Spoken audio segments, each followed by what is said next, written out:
I'm Rick Titus, founder of Intellect. We're an independent automotive research and analysis company. Now, this dealer has asked us to give you an independent walk-around and road test review of the 2012 Ford Explorer. See, they, like we at Intellect, believe the more you know, the more confidence you can have in and the more enjoyment you're going to get out of any vehicle you purchase. So that you understand the 5 categories we go after, it's going to be about value, safety, handling, performance, and of course, convenience.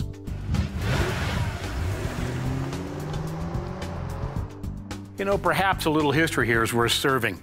You know, when SUVs were first introduced in 1985, I was a staff writer at Motor Trend magazine. I drew the sour pickle because I was the one sent out to do that story. When I came back, I wrote a rather scathing article that said these things will never go anywhere because frankly, they ride like buckboards, won't stop, won't steer. Oh, and by the way, now it doesn't even carry anything. Needless to say, that did not ingratiate me with that particular manufacturer, but that really was the state of the art back then. Then Explorer came out, and frankly, records got set. They set the benchmark, and for years, Explorer was the target. Well, a lot of cars have come to market. Case in point, 56 competitors in this particular segment right now, and 129 SUVs in the marketplace. So SUV, yeah, it's been redefined. And again, Explorer finds itself setting the new benchmark. For 2012, they've taken the game to a whole nother level. They've addressed a number of key issues, I suspect rather largely by customer demand, but in particular, the mileage topic. 2 engine choices here, and we love that. The base motor is a 3.5-liter alloy V6. It makes 290 horsepower at 255 foot-pounds of torque, which is why this engine, when equipped with a tow package, will pull 5,000 pounds. And that does that, getting 25 miles to the gallon on the highway. The game has changed, but they've even got another mileage maker. They've got an inline turbocharged 4-cylinder at 2 liters. It makes 240 horsepower and 270 foot-pounds of torque, making 28 miles a gallon on the highway. And both these engines are now connected to 6-speed automatic transmissions. You know, key to the evolution of SUVs, frankly, has come in 2 important areas, both in ride comfort and in handling. To that end, the Ford Explorer comes with independent front suspension described as McPherson strut. This is very serious, strong stuff, and in this application, the way to go. Often overlooked is the importance of rear suspension design. In this case, is what they call multi-link. It's what we use on race cars, and it's key, I think, to why this vehicle handles so darn well. Of course, stopping a vehicle of this nature becomes pretty important from time to time, and to that end, 4-wheel disc brakes and all are vented. We'd love to see that. Anytime you look at a vehicle like this, of course, you're going to expect anti-lock brakes. Nothing but great breakthrough technology. But Ford took it a notch further, if you will, and introduced a thing, a standard called EBD. It stands for Electronic Brake Force Distribution. Now, that probably doesn't sound important until you hustle yourself in an emergency situation, jump on the brake pedal in a panic, and now you've got a thinking braking system because it immediately starts to compare the traction value of each wheel and tire and says, you know what, I can actually put more force here in stopping energy. This will shorten up your panic stopping distance, and frankly, I love the fact that it keeps thinking. Of course, it comes standard with what I refer to as, well, moral content. The Explorer comes standard with advanced track and traction control. Again, these are electronic-based stability systems just to keep the vehicle further under control. But to take it a notch further, and boy, do I have to give them kudos here, the Explorer comes with a thing called roll stability control, another electronic medium that helps keep the vehicle, well, underneath of you. An example, there was a panic time when everyone worried that these SUVs wanted to get upside down. To certainly mitigate that, they've come up with this system standard on the vehicle. And that's an electronic system that actually gets involved in keeping the vehicle stabilized. So if you want to flip this thing, probably better find yourself a cliff to drive it off of because it handles that well. They're available in both the front-wheel drive and 4-wheel drive. And though I don't think most people buying the new Explorer are going to go off-road with it, well, at least not on purpose, it's good to know that with their terrain management, depending on what you end up in, you can literally select the traction values you need based on the terrain you're on. It's good stuff. Boy, overall, handling, ride comfort, the Explorer continues to raise that bar. A significant evolutionary change for the new Explorer is the fact that they've eliminated that big, heavy frame. It was about time. Glad to see them do it. See, that frame was impeding noise control, ride quality, and even the handling, not to mention what it did to gas mileage, because it just weighed a ton. Get it out of there. Go to unibody construction and make the thing feel more car-like. Big gains overall. Rack and pinion steering, of course, well, standard, but with a twist. with a thing called EPAS, Electronic Power Assist Steering. See, they're no longer driving the power steering pump off the front of the engine. For Explorer, it's now driven by an electric motor. So you've reduced the drag on the engine, increased fuel economy. And that system is so intelligent now, it reads traction value, steering force, and helps assist the driver more in keeping the steering feel light. TPMS, now a federal requirement, stands for Tire Pressure Monitoring System. Glad to see it. Certainly SUVs are one of the key reasons that came about. Active cruise control. This is vocabulary you're going to have to learn if you're going to own this vehicle. A cruise control system that's smart enough with radar to know you're getting too close. Let's say you're going 70, the guy in front of you that you're now reeling up is going 63. This thing will start to reduce your speed as you reel him in. This is good technology.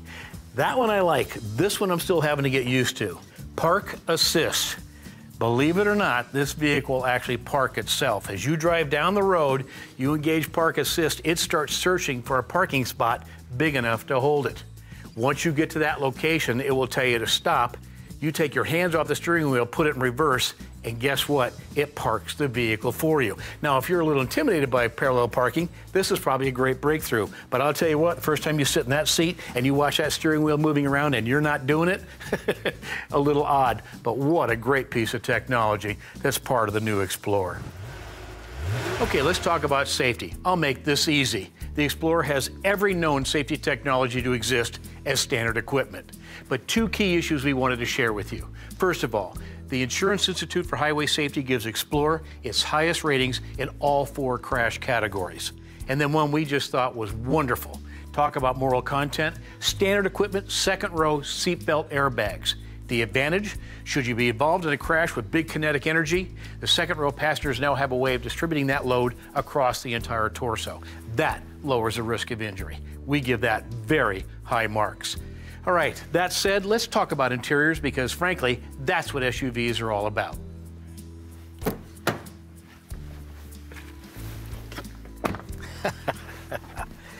I'm sorry, but this is where you live in an SUV, and we put a lot of significance on the detailing here and the comfort here. One of the things that stood out right away in the Explorer to us was how comfortable the seats were. I can't remember the last time we ever came up with a review of an SUV that even came close to using comfortable. They really are. Overall execution, what are the things you need to be looking for? Of course, when we talk about convenience and flexibility, that's the cornerstone of SUVs. And to that end, 3 rows of seating.